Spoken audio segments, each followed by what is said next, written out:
Sabay Digital, entertaining the nation. हरेक युगको कुनै न कुनै यस्तो कहानी हुन्छ जसको गाथा जुगौं जुगसम्म गुन्जिन्छ। मैले सानैदेखि तिम्रो नाम मेरो मनमा लेखिसकेको थिएँ। मलाई त्यो दर्गाको रानी होइन, तिमी यो गाउँको छोरा भएर बस्ने वचन देऊ। जुन अडचन उसले आफ्नो नाममै बोकेर ल्याएको छ, प्रेम।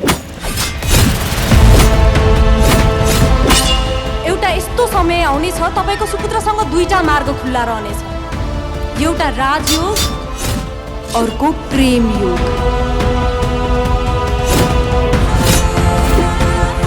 म यहाँ आउँदा एक पल मरुला गीत, तर तिमीबाट टाढा भएर म पल पल मरु। यो हाम्रो गाउँको खुसी भनेको गीत मात्रै हो।